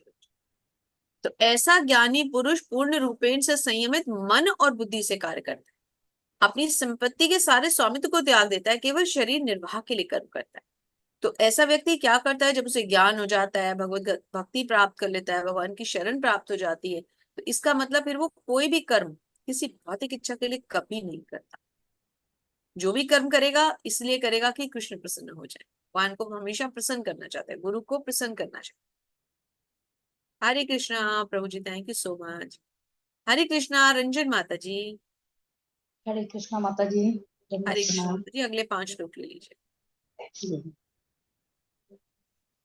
यदिच्छा लाभ संतुष्टो सद्यन्तो विमत्सरः संसिद्धा वा सिद्धो च कृत्वापि न निवर्धते। जो स्वतः होने वाले लाभ से संतुष्ट रहता है, जो द्वंद से मुक्त है और ईर्ष्या नहीं करता, जो सब सफलता तथा असफलता दोनों में स्थित रहता है, वह कर्म करता हुआ भी कभी बंधता नहीं है। हरे कृष्ण। तो जो स्वतः होने वाले लाभ से संतुष्ट रहता है और द्वंद से मुक्त है, ईर्ष्या से मुक्त है, सफलता और असफलता दोनों में स्थित रहता है, तो ऐसा व्यक्ति कौन होगा, जो अपने आप, जो हमें लाभ होते हैं भौतिक जगत के जो लाभ हैं, और उन सब लाभों से, द्वंद्वों से, ईर्ष्या से, हर चीज से मुक्त है, सफलता और असफलता दोनों से मुक्त है। उसको कोई फर्क नहीं पड़ता कि मैं जो काम कर रहा हूं उसमें मुझे सक्सेस मिले या फेलियर मिले। ऐसा व्यक्ति कर्मों के बंधन से कभी नहीं बनता, क्योंकि वो जो भी कर्म करता है केवल अपने कर्तव्य के लिए करता है, किसी चीज के प्रति वो आसक्त नहीं है, ना तो कर्मों के प्रति आसक्त है, ना कर्म फलों के प्रति आसक्त है। ऐसा व्यक्ति कभी भी नहीं बनता। हरे कृष्ण। रत संगस्य मुक्तस्य ज्ञान अवस्थ चेतस यज्ञाय आचरत कर्म समग्र प्रविलीयते। जो पुरुष प्रकृति के गुणों के प्रति अनासक्त है और जो दिव्य ज्ञान में पूर्णतया स्थिर है, उसके सारे कर्म ब्रह्म में लीन हो जाते हैं। हरे कृष्ण। हरे कृष्ण। क्या समझा रहे हैं प्रभुपाद, कि जो पुरुष प्रकृति के तीनों गुणों के प्रति अनासक्त है, मतलब जो प्रकृति के गुणों को भी के प्रति भी कोई आसक्ति नहीं रखता, और दिव्य ज्ञान में पूर्णतया स्थित है। दिव्य ज्ञान क्या है, भगवान का ज्ञान। ये दो काम जो कर ले, यानी कि भौतिकता को त्याग दे और भगवान में आसक्त हो जाए, उसके सारे कर्म ब्रह्म में लीन हो जाए। उसको फिर कर्म करने की कोई आवश्यकता नहीं है, उसके कर्म तो अपने आप ही ब्रह्म में लीन हो जाते हैं। तो देखिए वो निर्विशेषवादियों से भी कितना आगे निकल जाता है। जी माता जी, नेक्स्ट श्लोक। ब्रह्म अपर्ण ब्रह्म हवि ब्रह्म अपरो ब्रह्मणा तम ब्रह्म एव तेन तत्त्वं ब्रह्म कर्म समाधिना। जो व्यक्ति कृष्ण भावना अमृत में पूर्णतः लीन रहता है, उसे अपने आध्यात्मिक कर्मों के योगदान के कारण अवश्य ही भगवत धाम की प्राप्ति होती है, क्योंकि उसमें हवन आध्यात्मिक होता है और वह हवि भी आध्यात्मिक होती है। हरे कृष्ण। हरे कृष्ण। तो जो व्यक्ति कृष्ण भावनामृत में पूरी तरह से लीन रहता है, उसे अपने आध्यात्मिक कर्मों के योगदान के कारण अवश्य ही भगवत धाम की प्राप्ति होती है। तो इस चैप्टर में हमें कितनी जगह भगवान भगवत धाम की प्राप्ति के अलग अलग रास्ते बता रहे हैं। एक रास्ता क्या है, कृष्ण भावनामृत में पूरी तरह से लीन हो जाना। क्यों? क्योंकि ऐसा यज्ञ जो करेगा, ऐसा हवन जो करेगा, वो हवन करने वाला और वो हवन पूरा का पूरा ही दिव्य होगा, आध्यात्मिक। तो इसलिए हमारे जीवन का सबसे बड़ा गंतव्य क्या है, कि हमें कृष्ण भावना भावित होना है। हरे कृष्णा, थैंक यू माता जी। हरे कृष्ण। अच्छा, एक नहीं और रहते हैं आपके 2 श्लोक। जी माता जी, 2 श्लोक और पढ़ लीजिए। देव में वा परे यज्ञम योगीन पर उपासते ब्रह्मादाप वा परे यज्ञम यज्ञेनो वो जुहोवति। कुछ योगी विभिन्न प्रकार के यज्ञों द्वारा देवताओं की भली भांति पूजा करते हैं और कुछ ब्रह्म रूपी अग्नि के आहुति डालते हैं, अग्नि में आहुति डालते हैं। हरे कृष्ण। कुछ योगी विभिन्न प्रकार के यज्ञों द्वारा देवताओं को भली भांति पूजा करते हैं और कुछ परम ब्रह्म रूपी अग्नि में आहुति डालते हैं। कहने का अर्थ क्या है कि कुछ तो भगवान की प्रत्यक्ष सेवा करते हैं और कुछ जो होते हैं वो यज्ञों का रास्ता पकड़ते हैं। यज्ञों में भगवान देवताओं को खुश करते हैं और फिर भगवान देवताओं से भगवान की भक्ति मांगते हैं। तो डायरेक्ट क्यों ना मांगे हम, जब भगवान ने हमें एक रास्ता दिया है तो हम क्यों उल्टा पहले जाएं और फिर भगवान की तरफ जाएं, है ना। तो हम सीधा रूट लेंगे, सीधा सीधा भगवान की भक्ति की तरफ चलेंगे और कुछ हमें सीखना ही नहीं है। यहाँ पे कई तरह के द्रव्यों यज्ञ, ज्ञान यज्ञ, इन सब यज्ञों का वर्णन है, तो तात्पर्य में आप इसको अवश्य पढ़ लें क्योंकि इस पे क्विज में क्वेश्चंस भी है। हरे कृष्ण प्रभु जी, सॉरी रंजन माता जी। श्रोत्र आदीन इंद्रियाणि अन्ये संयम अग्निषुजुहुति शब्द आदीन विषयान अन्य इंद्रिय अग्निषुजुहुति। इसमें से कुछ विशुद्ध ब्रह्मचारी श्रवणादि क्रियाओं तथा इंद्रियों को मन की नियंत्रण रूपी अग्नि में स्वाहा कर देते हैं, तो दूसरे लोग नियमित गृहस्थ इंद्रियों को अग्नि में स्वाह कर देते हैं। हरे कृष्ण। हरे कृष्ण। प्रभुपाद समझाते हैं, इनमें से कुछ जो विशुद्ध ब्रह्मचारी होते हैं श्रवण आदि क्रियाओं तथा मन इंद्रियों को मन की नियंत्रण रूपी अग्नि में स्वाहा कर देते हैं। कुछ लोग तो मन की डिजायर्स में इंद्रियों को स्वाहा कर देते हैं और बाकी कुछ लोग क्या करते हैं, इंद्रियों की डिजायर्स में खुद को ही स्वाहा कर देते हैं। हमेशा अपनी डिजायर्स पूरी करने की तरफ भागते रहते हैं और इसी में जीवन समाप्त हो जाता है। हरे कृष्णा। थैंक यू माता जी। हरे कृष्णा। और जो भक्त पढ़ना चाहते हैं कृपया हैंड रेज करें। तब तक इसी बीच सुशीतल प्रभु जी, हरे कृष्णा, धन्यवाद, प्रणाम। हरे कृष्णा माता जी, धन्यवाद प्रणाम। हरे कृष्ण। सर्वाणि इंद्र कर्माणि प्राण कर्माणि चापरे आत्म संयम योग आग्नो जुहति ज्ञान दीपते। श्रील प्रपात कीजिए। दूसरे जो मन तथा इंद्रियों को वश में करके आत्म साक्षात करना चाहते हैं, संपूर्ण इंद्रियों तथा प्राणवायु के कार्यों को संयमित मन रूपी अग्नि में आहुति कर देते हैं। हरे कृष्ण। हरे कृष्ण। जो मन और इंद्रियों को वश में करके आत्म साक्षात्कार करना चाहते हैं, तो मन और इंद्रियों को हम क्यों वश में करना चाहते हैं? क्योंकि हमें आत्म साक्षात्कार करना है, एब्सोल्यूट ट्रूथ के बारे में जानना है। हम कौन है, कहाँ से आए हैं, भगवान कौन है, ये प्रकृति क्या है, कैसे चलती है, ये सूर्य चंद्र अपनी अपनी कक्षा में क्यों खड़े हैं, ये सब क्वेश्चंस हमारे मन में उठते रहते हैं। इनको पूरा करने के लिए, कि प्रॉपर करेक्ट आंसर ढूंढने के लिए हमें श्रीमद् भागवतम पढ़ना ही पड़ेगा। तो जो मन और इंद्रियों को वश में करके आत्म साक्षात्कार करते हैं, आत्म साक्षात्कार कौन करेगा? जो शास्त्रों का अध्ययन करेगा, गुरु की सेवा करेगा, गुरु के निर्देश में भगवान की भक्ति करेगा, संपूर्ण इंद्रियों तथा वायु प्राण वायु के कार्यों को संयमित मन रूपी इंद्रिय में आहुति दे देते हैं।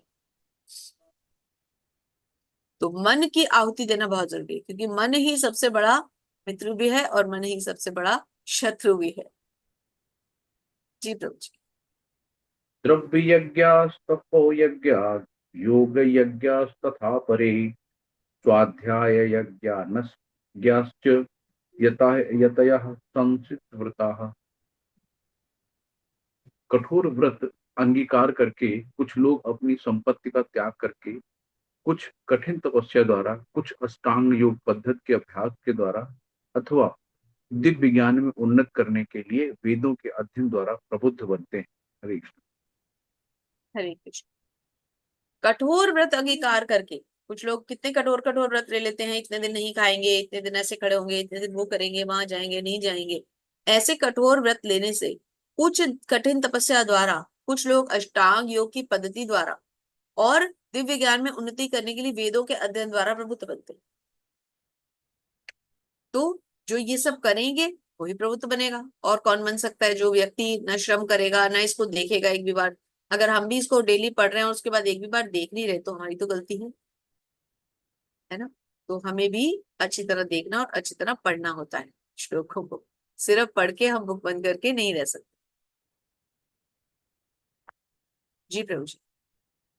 अपाने जुहति प्राणम प्राणे अपानम तथा परे प्राणापान गतिरुद्ध्वा प्राणायाम परायणा अपरे नियताहारा प्राणन प्राणेषु जुह्यति। अन्य लोग भी हैं जो समाधि में रहने के लिए श्वास को रोके रहते हैं, यानी प्राणायाम करते हैं। वे अपान में प्राण को और प्राण में अपान को रोकने का अभ्यास करते हैं और अंत में प्राण अपान को रोककर समाधि में रहते हैं। अन्य योगी कम भोजन करके प्राण की प्राण में ही आहुति देते हैं। हरे कृष्ण। हरे कृष्ण। यहाँ पे अब योग विधि समझाई गई है। अन्य लोग भी हैं, क्या बता रहे हैं? समाधि में रहने के लिए श्वास को रोक लेते हैं, प्राणायाम के द्वारा रोक लेते हैं ना। पुराने ऋषि मुनि तो इसमें एक्सपर्ट थे। अपान में प्राण को, प्राण में अपान को रोकने का अभ्यास कर लेते हैं, और एंड में प्राण और अपान दोनों को ही रोक देते हैं और समाधि में चले जाते हैं। अन्य योगी कम भोजन करके प्राण में प्राण की आहुति देने वाले होते हैं। तो ये हम जैसे लोगों के लिए, मेटीरियल लोगों के लिए तो बिल्कुल सबके ऊपर से बाउंसर्स हैं। हमें पता ही नहीं कि समाधि क्या होती है, ना कभी हमसे लगने वाली है। लेकिन फिर भी हमें भक्ति के इस मार्ग पे चलते रहना है। गुरुदेव श्री प्रभुपाद ने हमें जो शिक्षाएं दी है उनको फॉलो करना है। श्रीमद् भागवतम का नियमित रूप से पाठ करना है। भगवत गीता रोज पढ़नी है, चाहे 2 श्लोक पढ़े, चाहे 5 पढ़े, चाहे 10 पढ़े, चाहे पूरी पढ़े। तो जो व्यक्ति इस तरह से प्रभुपाद के दिए हुए, गुरु के दिए हुए इस कार्यक्रम को फॉलो करेगा, वो निश्चित रूप से भगवान का भक्त बनेगा, उनकी शरण भी लेगा और भगवत धाम भी जाएगा। जो नहीं कर सकता उसके लिए ये सारी विधियां दी गई। जी प्रभु। मतलब यहाँ पे जो बीच में दिया है, ये मतलब भक्त जो है दीर्घजीवी बनने का प्रयत्न नहीं करता है, लेकिन होता है ना, जितनी ज्यादा आयु हो उतनी ज्यादा हम भक्ति कर पाएंगे। यहाँ तात्पर्य में लिखा है, जीवन के अंत में उसे स्वतः भगवान कृष्ण के दिव्य पद पर स्थानांतरित कर दिया जाता है, अतः वो दीर्घजीवी बनने का प्रयत्न नहीं करता, वो तुरंत मोक्ष पद को प्राप्त कर लेता है। माँ चयो व्यभिचारेण भक्ति योगे तो सेवते सह गुणाम संतीत्यतान ब्रह्म भूयाय कल्पते। जी, ये वाली एक बार इसको पढ़ लेते हैं। जी। यहाँ से लेते हैं। किंतु भगवान कृष्ण की दिव्य प्रेमा भक्ति में स्थिर होने के कारण कृष्ण भावना भावित मनुष्य स्वतः इंद्रियों का नियंता यानी जितेंद्रिय बन जाता। भगवान की भक्ति करते ही हम अपनी इंद्रियां हमारी दास बन जाती। उसकी इंद्रियां कृष्ण की सेवा में तत्पर रहने के कारण अन्य किसी कार्य में प्रवृत्त होने का अवसर ही नहीं पाता। जो कृष्ण काज करना चाहता है उसको अन्य किसी कार्य की आवश्यकता या बुद्धि मिलती ही नहीं। फलतः जीवन के अंत में उसे स्वतः भगवान श्री कृष्ण के दिव्य पद पर स्थानांतरित कर दिया जाता है और वह दीर्घ जीवी बनने का प्रयास नहीं करता, अपने आप ही उसे मोक्ष की प्राप्ति हो जाती है। ये समझाया जी। जी प्रभु जी। हरे कृष्ण। सर्वे पीते यज्ञ विद्या यज्ञपित्त कल्मषाः यज्ञशिष्टामृत भुजो यान्ति ब्रह्म सनातनम। ये सभी यज्ञ करने वाले यज्ञों का अर्थ जानने के कारण पाप कर्मों से मुक्त हो जाते हैं और यज्ञों के फल रूपी अमृत को चख कर परम दिव्य आकाश की ओर बढ़ते जाते हैं। हरे कृष्ण। ये सभी यज्ञ करने वाले यज्ञों का अर्थ जानने के कारण पाप कर्मों से मुक्त हो जाते हैं। अब जो यज्ञ कर रहा है उसको ये तो पता होगा यज्ञ का अर्थ क्या है। यज्ञ का अर्थ है श्री विष्णु की प्रसन्नता। जो कार्य उनको प्रसन्नता दे वही दरअसल में यज्ञ है। विभिन्न प्रकार के यज्ञों, तात्पर्य श्री प्रभुपाद के द्वारा, श्री प्रभुपाद की जय। विभिन्न प्रकार के यज्ञों जैसे कि द्रव्य यज्ञ, स्वाध्याय यज्ञ, योग यज्ञ की उपर्युक्त व्याख्या से यह देखा जा सकता है कि इस सब का एक ही उद्देश्य है, और वह क्या है? इंद्रियों का निग्रह। तो इससे हम क्या समझते हैं? इंद्रिय तृप्ति ही भौतिक अस्तित्व का मूल कारण है, और जब तक इंद्रिय तृप्ति से भिन्न धरातल पर स्थित न हुआ जाए तब तक सच्चिदानंद के नित्य धरातल का तक उठ पाना संभव नहीं है। मनुष्य को यदि श्री कृष्ण की भक्ति चाहिए तो उसे भौतिकता का त्याग तो करना ही पड़ेगा, उसके अलावा और कोई चारा है ही नहीं। जी प्रभु जी। हरे एक और जी। नायम लोक सत्य यज्ञस्य कुतो अन्य पुरुषोत्तम। मतलब एक ही लाइन इसमें, एक ही लाइन का है। हाँ जी। जी हाँ। हरे हे कुरुश्रेष्ठ, जब यज्ञ के बिना मनुष्य इस लोक में या इस जीवन में ही सुख पूर्वक नहीं रह सकता तो फिर अगले जन्म में कैसे रह सकेगा। हरे कृष्ण। हरि बोल। अर्जुन का प्रश्न कितना सुंदर है। जब यज्ञ किए बिना मनुष्य इस लोक में या इस जीवन में सुख नहीं रह सकता तो अगले जीवन में या अगले लोक में कैसे सुखी रहेगा। बिल्कुल ठीक बात है। अभी का तो पता नहीं आगे क्या जाए। हरि बोल। चलिए भगवान से इसका उत्तर भी समझेंगे। तो नेक्स्ट कौन पढ़ना चाहते हैं? रंजन माता जी आप पढ़ चुके हैं ना? जी माता जी। ओम प्रकाश प्रभु जी हरे कृष्णा। हरे कृष्णा माता जी, दंडवत प्रणाम। धन्यवाद प्रणाम प्रभु जी। अगले 5 लोग भी। जी माता जी। एवं बहुविद्या यज्ञ वित्ता ब्राह्मण मुखे कर्म जान विधि तान सर्वान एवं ज्ञात्वा विमोक्षते। ये विभिन्न प्रकार की यज्ञ वेद समस्त हैं और ये सभी विभिन्न प्रकार के कर्मों से उत्पन्न हैं। इन्हें इस रूप में जानने पर तुम मुक्त हो जाओगे। हरे कृष्णा। हरे कृष्ण। तो वेदों को जानने पर कोई कैसे मुक्त हो सकता है? क्योंकि वेदों को जिसने जान लिया उसने ये जान लिया कि वेद क्या है। वेद हमारी माता है। किसने दिए? ब्रह्मा जी ने दिए। ब्रह्मा जी को किसने दिए? भगवान ने दिए। तो वेदों को जानने का अर्थ है भगवान के साथ अपने पुनः संबंध को स्थापित करना।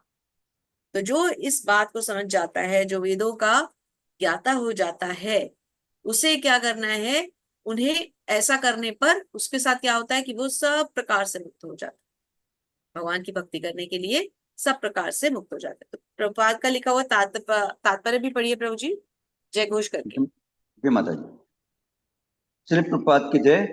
तात्पर्य श्री प्रभुपाद द्वारा समस्त यज्ञों का यही एक प्रयोजन है कि जीव को पूर्ण ज्ञान प्राप्त हो, जिससे वह भौतिक कष्टों से छुटकारा पाकर अंत में परमेश्वर की दिव्य सेवा कर सके। तो भी इन सारे यज्ञों की विविध क्रियाओं में रहस्य भरा है और मनुष्य को यह रहस्य जान देना चाहिए। माता यही था ना? जी प्रभु। 30.3 है ना माता जी? यही वाला ठीक। जी माता जी, मैंने कहा वो नहीं। जी। जब यज्ञकर्ता की श्रद्धा दिव्य ज्ञान के स्तर तक पहुंच जाती है तो उसे ज्ञान रहित द्रव्य ज्ञान करने वाले से श्रेष्ठ माना जाता है, क्योंकि ज्ञान के बिना यज्ञ भौतिक स्तर पर रह जाते हैं और इनसे कोई आध्यात्मिक लाभ नहीं हो पाता। यथार्थ ज्ञान का अंत कृष्ण महाअमृत में होता है, तो दिव्य ज्ञान को सर्वोच्च अवस्था है। ज्ञान की उन्नति के बिना यज्ञ मात्र भौतिक कर्म बना रहता है, किंतु जब उसे दिव्य ज्ञान के स्तर तक पहुंचा दिया जाता है तो उस ऐसे सारे कर्म आध्यात्मिक स्तर प्राप्त कर लेते हैं।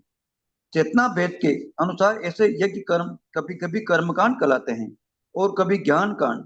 यह वही श्रेष्ठ है जिसका अंत ज्ञान में हो। हरे कृष्णा। हरे कृष्ण। तो यहाँ पर अलग अलग तरह के यज्ञों के बारे में बताया जा रहा है। आगे बढ़ो माता जी। लेकिन शायद ये स्किप हो गया था थोड़ा सा।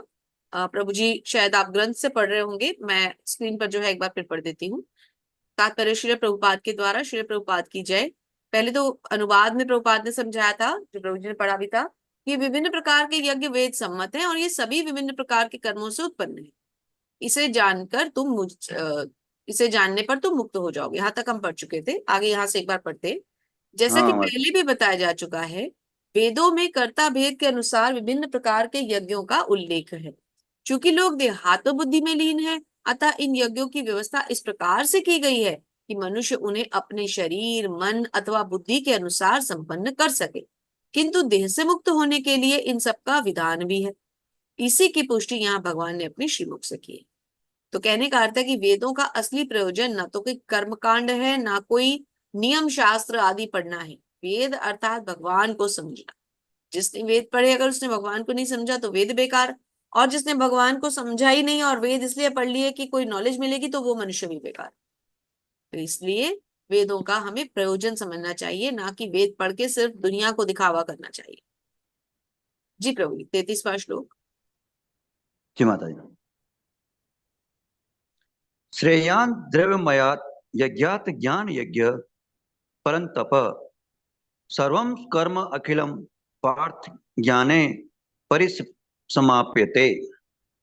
हे परंतप, द्रव्य ज्ञान से ज्ञान यज्ञ श्रेष्ठ है। हे पार्थ, अंततोगत्वा सारे कर्म यज्ञों का अवसान दिव्य ज्ञान में होता है। हरे कृष्ण माता जी। हरे कृष्ण। ये तो अध्याय ही दिव्य ज्ञान का है। तो भगवान क्या समझा रहे हैं कि द्रव्य यज्ञ से ज्ञान यज्ञ श्रेष्ठ है। अंततोगत्वा सारे कर्म यज्ञों का अवसान दिव्य ज्ञान में होता है। हम चाहे कितने ही यज्ञ कर ले, यज्ञ, द्रव्य यज्ञ, ज्ञान यज्ञ, जो भी यज्ञ हम चाहे कर ले, लेकिन अल्टीमेटली हमें वही दिव्य यज्ञ, जैसे हम क्या समझते हैं, कोई भी योग कर ले, कर्म योग, ध्यान योग, ज्ञान योग, सांख्य, कुछ भी करें, अल्टीमेटली भक्ति योग में आना है। इसी तरह से यहाँ क्या समझाया गया है, कोई भी यज्ञ कर ले, अल्टीमेटली उसका डेस्टिनेशन क्या है, दिव्य यज्ञ, अर्थात भगवान की प्रसन्नता के लिए किया गया कर्म। हरि बोल। सबसे सुंदर श्लोक भगवद गीता का, पढ़िए प्रभु जी। जी माता जी।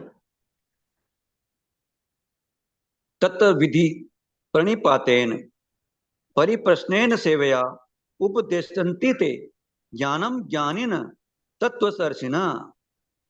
तुम गुरु के पास जाकर सत्य को जानने का प्रयास करो, उनसे विनीत होकर जिज्ञासा करो और उनकी सेवा करो। स्वरूप सिद्धि व्यक्ति तुम्हें ज्ञान प्रदान कर सकते हैं, क्योंकि उन्होंने सत्य का दर्शन किया है। हरे कृष्णा। हरे। तद्विद्धि प्रणिपातेन परिप्रक्षेण सेवया उपदक्षन्ति ते ज्ञानम ज्ञानिनस्तत्त्वदर्शिनः।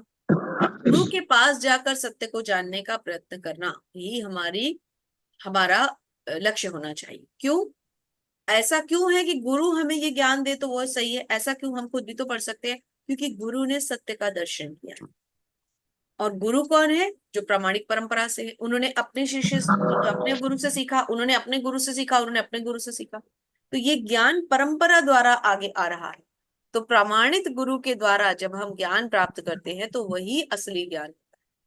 और गुरु हमें ये ज्ञान क्यों दे पाते हैं? क्योंकि उन्होंने सत्य का दर्शन किया है। जी प्रभु जी। तात्पर्य पढ़ो माता जी। नहीं प्रभु जी, चलते हैं, थोड़ा सा चैप्टर्स जी माता लंबे हैं जी। ना, हमारा तो मन करता है सारे तात्पर्य पढ़ें, लेकिन जी हमें अनुमति नहीं है। जी जी। यत् ज्ञात्वा न पुनः मोहम एवं याचसि पांडव येन भूतानि अशेषण दक्षसि आत्मनि अथ उ मयि। स्वरूप सिद्धि व्यक्ति से वास्तविक ज्ञान प्राप्त कर चुकने पर तुम पुनः कभी ऐसे मोह को प्राप्त नहीं होंगे। ये माता जी, एक मिनट माता जी। मोह को प्राप्त नहीं होंगे, क्योंकि इस ज्ञान के द्वारा तुम देख सकोगे कि सभी जीव परमात्मा के अंश स्वरूप हैं, अर्थात वे सब मेरे हैं। हरे कृष्णा। हरे कृष्णा। मेरे पीछे से कुछ व्हीकल की आवाज आ रही होगी, तो आपको सुनाई देने में कष्ट हुआ होगा। एक बार फिर से लास्ट लाइन पढ़ते हैं। सभी जीव परमात्मा के अंश स्वरूप है, अर्थात वे सब मेरे हैं। तो स्वरूप सिद्ध व्यक्ति से वास्तविक ज्ञान प्राप्त। स्वरूप सिद्ध कौन हुए? गुरु के लिए कहा गया। ज्ञान प्राप्त कर चुकने के बाद तुम पुनः ऐसे मोह को कभी प्राप्त नहीं। जब हम गुरु से ज्ञान ले लेते हैं तो फिर हम मोह को कैसे प्राप्त हो सकते हैं? यहाँ पे माया शब्द का बहुत सुंदर व्याख्यान है। प्रभु जी 3-4 लाइंस पढ़ते हैं इसकी। जी माता जी। तात्पर्य श्री प्रभुपाद द्वारा। हरे कृष्णा। स्वरूप सिद्धि व्यक्ति से ज्ञान प्राप्त होने पर परिणाम यह होता है कि यह पता चल जाता है कि सारे जीव भगवान श्री कृष्ण के भिन्न अंश हैं। कृष्ण से पृथक अस्तित्व का भाव माया मां नहीं या यह कहलाती हैं। कुछ लोग सोचते हैं कि हमें कृष्ण से क्या लेना देना है, वे तो केवल महान ऐतिहासिक पुरुष हैं और परब्रह्म तो निराकार हैं। वस्तुतः जैसा कि भगवत गीता में कहा गया है, यह निराकार ब्रह्म कृष्ण का व्यक्तिगत तेज है। कृष्ण भगवान के रूप में प्रत्येक वस्तु के कारण है।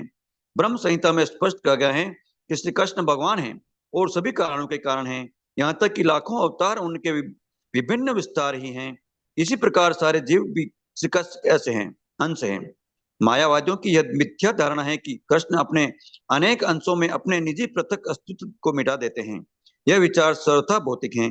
भौतिक जगत में हमारा अनुभव है कि यदि किसी वस्तु का विखंडन किया जाए तो उनका मूल स्वरूप नष्ट हो जाता है, किंतु मायावादी यह नहीं समझ पाते कि परम का अर्थ है कि एक और एक मिलाकर एक ही होता है और एक में से एक घटाने पर भी एक बचता है।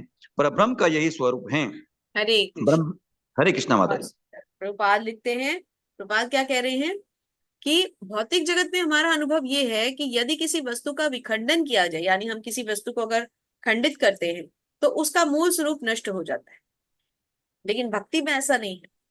भक्ति यदि हम आगे काट काट के दूसरों को देते हैं तो वो बढ़ती है, फैलती है। मायावादी ये नहीं समझ पाते कि परम का अर्थ क्या है कि एक और एक मिलकर भी एक होता है और एक में से एक घटाने पर भी एक होता है। ये जो एक की इकाई है ये कभी खत्म नहीं होती। परमात्मा में से कितने ही जीव निकलते जाते हैं लेकिन परमात्मा का स्वरूप कभी नष्ट नहीं होता। तो इसको केवल भक्त ही समझ सकता है और कोई नहीं। हरे कृष्ण प्रभु जी, एक और श्लोक क्लास ले लीजिए। जी माता जी। अपि चेत असि पापेभ्य सर्वेभ्य पातकृत तम सर्वं ज्ञान पल्वेन एवं एव व्रजिनम संतरिष्यसि। यदि तुम्हें समस्त पापियों में भी सर्वाधिक पापी समझा जाए तो भी तुम दिव्य ज्ञान रूपी नाव में स्थित होकर सुख दुख सागर को पार करने में समर्थ होंगे। हरे कृष्णा। हरे कृष्ण। तो क्या समझा रहे हैं भगवान कि अगर समस्त पापियों में सर्वाधिक पापी भी समझा जाए और ऐसे पापी होने के बावजूद तुम्हें मेरा ये दिव्य ज्ञान प्राप्त हो जाए, इस दिव्य ज्ञान रूपी नाव में अगर तुम्हें बैठने का मौका मिल जाए तो तुम दुख सागर को पार कर सकते हो। कहने का अर्थ है कि जो हरि नाम है उसका सहारा लेके हम कितना ही गहरा समुद्र क्यों ना हो उसको पार कर जाए।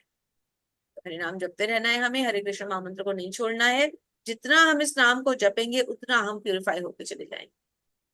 हरे कृष्ण जी। दीपक प्रभु जी, हरे कृष्णा।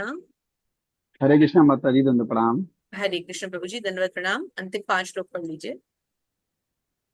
यथा एधांस संमेधा अग्नि भस्म सात कुरुते अर्जुन ज्ञान अग्नि सर्व कर्माणि भस्म सात कुरुते तथा। अर्थात जैसे प्रज्वलित अग्नि ईंधन को भस्म कर देती है, उसी तरह हे अर्जुन, ज्ञान रूपी अग्नि भौतिक कर्मों के समस्त फलों को जला डालती है। हरे कृष्णा। जैसे अग्नि ईंधन को भस्म कर देती है, जब अग्नि जल रही होती है उसमें जो भी ईंधन डाला जाता है, जो फ्यूल उसमें डाला जाता है वो उसको भस्म कर देती है ना, अग्नि तो उसको जला देगी। ऐसे ही ज्ञान की जो अग्नि है वो भौतिक कर्मों के समस्त फलों को जला डालती। तो अगर हमें अपने भौतिक फल को जलाना है, अपने भौतिक कर्मों से बाहर निकलना है, तो हमें क्या करना है? ज्ञान की अग्नि जलानी। ज्ञान क्या है? श्री कृष्ण, भगवान से संबंधित उनके कार्यकलापों को सुनना, श्रवण करना, भगवत गीता का श्रवण करना, श्रीमद् भागवतम का श्रवण करना, पढ़ना, अध्ययन करना और गुरु से ज्ञान लेना। ये जो ज्ञान हम भगवत गीता का ले रहे हैं ये हमारे सारे कल्मशों को जला करके राख कर सकता है। हरे कृष्ण प्रभु जी। हरे कृष्ण माता जी। ना हि ज्ञाने सदृशं पवित्रम इहा विद्यते तथा स्वयं योग संसिद्ध कालेन आत्मनि विन्दति। अर्थात इस संसार में दिव्य ज्ञान के समान कुछ भी उदात्त तथा शुद्ध नहीं है। ऐसा ज्ञान समस्त योग का परिपक्व फल है। जो व्यक्ति भक्ति में सिद्ध हो जाता है वह यथा समय अपने अंतर में इस ज्ञान का आस्वादन करता है। हरे कृष्ण माता जी। हरे कृष्ण। इस संसार में दिव्य ज्ञान के समान कुछ भी शुद्ध नहीं। जितना शुद्ध ये दिव्य ज्ञान है, भगवान का ज्ञान, उतना कुछ भी शुद्ध नहीं है। ऐसे समस्त योग का परिपक्व फल, ये ज्ञान क्या है जो हम भगवत गीता पढ़ रहे हैं, ये क्या है? ऐसे समस्त ज्ञान का ये परिपक्व एक पका हुआ फल है। जो व्यक्ति भक्ति में सिद्ध हो जाता है वे यथा समय अपने अंदर इस ज्ञान का स्वादन करता है। यदि हम भक्ति में आगे जाते हैं तो इस ज्ञान को हम अपने अंदर महसूस करते हैं। और इसका तात्पर्य भी बहुत सुंदर है। इसका छोटा सा तात्पर्य इसको पढ़ते ही श्री प्रभुपाद के द्वारा। श्री प्रभुपाद की जय। जब हम दिव्य ज्ञान की बात करते हैं तो हमारा प्रयोजन आध्यात्मिक ज्ञान से होता है। निस्संदेह दिव्य ज्ञान के समान कुछ भी उदात्त और शुद्ध नहीं है। अज्ञान ही हमारे बंधन का कारण है और ज्ञान हमारी मुक्ति है। यह ज्ञान भक्ति का परिपक्व फल है। तो ज्ञान को क्या बताया गया है? भक्ति का परिपक्व फल, भक्ति का पका हुआ फल।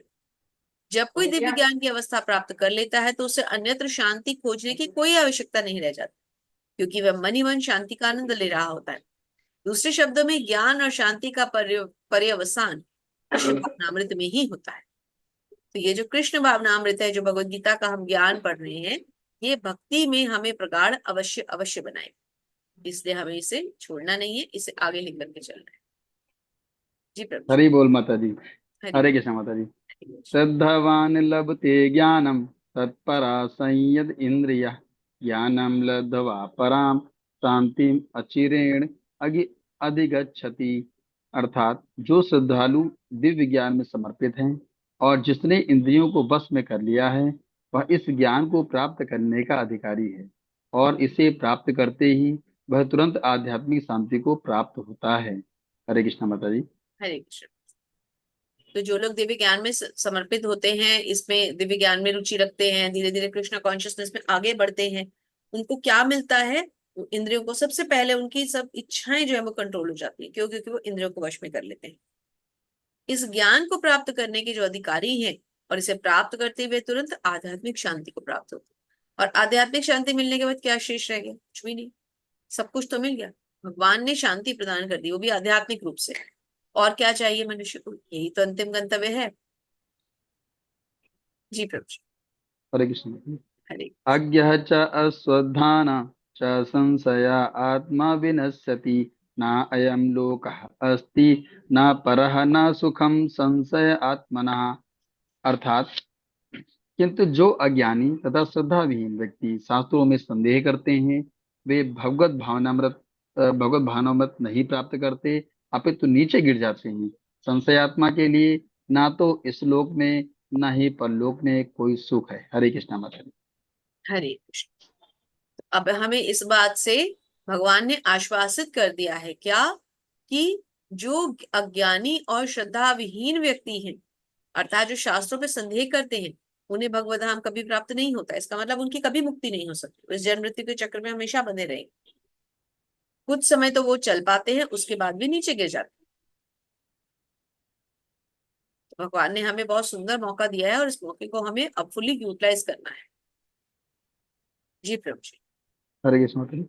योग संन्यस्त कर्माणम ज्ञान संचिन्न संशयम आत्मवंतम न कर्माणि निबधन्ति धनंजय। अर्थात जो व्यक्ति अपने कर्म फलों का परित्याग करते हुए भक्ति करता है और जिसके संशय दिव्य ज्ञान द्वारा विनष्ट हो चुके होते हैं, वही वास्तव में आत्मपरायण है। हे धनंजय, वह कर्मों के बंधन से नहीं बनता। हरे कृष्ण माता जी। हरे कृष्ण। अपने कर्म फलों का जो परित्याग कर देता है और तब भक्ति करता है, जिसके संशय दिव्य ज्ञान द्वारा विनष्ट हो चुके हैं, मन के जो डाउट्स हैं भगवान के सुंदर दिव्य ज्ञान के द्वारा सब नाश हो चुके हैं, ऐसा ही व्यक्ति आत्मपरायण है। और ऐसा, हे धनंजय, वह कर्मों के बंधन से कभी नहीं बनता। ऐसा व्यक्ति कर्मों के बंधन में कैसे फंसेगा? जब उसने अपने कर्म फलों को ही त्याग कर दिया तो कर्म के बंधनों में फंसेगा कहां से? उसने तो अपने कर्म फल त्याग दिए, उसे तो कुछ भौतिक इच्छा ही नहीं रही, है ना? तो इसका तात्पर्य भी हम श्रील प्रभुपाद से समझते हैं। जी प्रभु जी पढ़िए। जगत गुरु श्रील प्रभुपाद जी द्वारा जगत गुरु स्वामी श्रील प्रभुपाद की जय। तात्पर्य, जो मनुष्य भगवत गीता की शिक्षा का उसी रूप में पालन करता है जिस रूप में भगवान श्री कृष्ण ने दी थी, तो वह दिव्य ज्ञान की कृपा से समस्त संशयों से मुक्त हो जाता है। पूर्णतः कृष्ण भावना भावित होने के कारण उसे श्री भगवान के अंश रूप में अपने स्वरूप का ज्ञान पहले ही हो जाता है। अतएव निस्संदेह वह कर्म बंधन से मुक्त है। हरे कृष्ण माता जी। हरे कृष्ण। तो जो मनुष्य भगवत गीता की शिक्षा का उसी रूप में पालन करता है, प्रभुपाद ने हमें किस रूप में दी? यथा रूप में। जैसे भगवान ने दी वैसे के वैसे प्रभुपाद ने हमें आगे दे दी, तो हम भी तो यथा रूप ही पढ़ रहे हैं ना।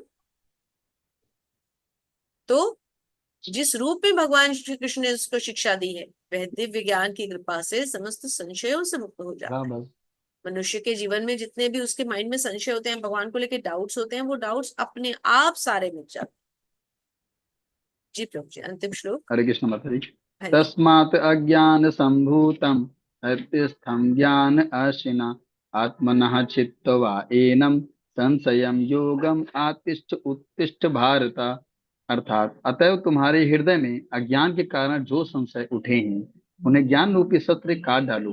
हे भारत, तुम योग से संबंधित होकर खड़े हो और युद्ध करो। हरे कृष्ण माता जी। हरे कृष्णा।